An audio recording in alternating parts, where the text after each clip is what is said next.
Kazan. Normally, I only came to the spaceport to drop off my preserved star figs.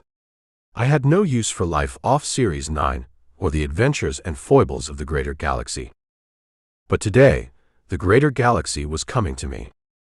After 5 years on this hard-won frontier planet, the unavoidable truth was becoming more unavoidable by the day. We needed females. It was a hard thing to say out loud, even harder to sit with in the quiet of my orchard. The Protoss Empire had bred us for the arena and nothing else, and they'd kept our females penned away like livestock too valuable to risk. Most of them hadn't survived the breeding programs.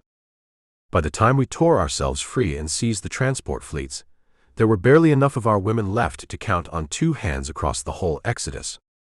Freedom tasted strange when you realized it might die with you.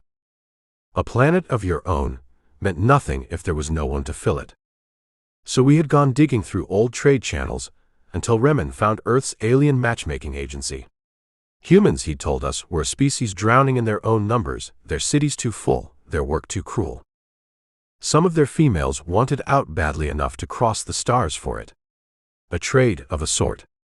They got land and a roof and a male sworn to keep them breathing. We got a future. I didn't need a bride, a wife, a mate, whatever they wanted to call it. I was content to work my orchard and call it a day. But Remen, the mayor, had been giving me pointed looks. Whether I liked it or not, I was a leader here, and the other males would follow my lead if I could make a good match. The ramp lowered with a hiss of pressurized air, and the first of them stepped down into the pale Series 9 morning. I crossed my arms and watched from the back of the receiving bay, where the shadow wood beams met the curve of the dock. The mist hadn't burned off yet, and it clung to the women as they came, blurring their edges. They were so tiny. I'd known, in theory. I'd seen the holos Remen passed around. But knowing a thing and standing 12 feet from it were not the same. The tallest of the lot barely cleared the chest of the dock attendant, and he was a runt by our measure. Their wrists looked like they'd snap if you closed a fist around them. Their necks were thin, their shoulders narrow, their whole frames built like the hollow-boned glide wings that raided my orchard. Perhaps the tall one could reach up and grip my horns, but if she tried to ride me, I'd buck her off without meaning to. The thought wasn't lust. I'd spent decades learning exactly how much force a body could take before it broke. I knew the weight of my own hands. I'd cracked arena stone with them. Setting one of these creatures against that felt less like marriage and more like a thing I'd be tried for. One careless turn in the dark, one bad dream, and I'd wake to a broken woman in my bed. A male behind me let out a low, eager rumble at the sight of them, and something in my gut soured.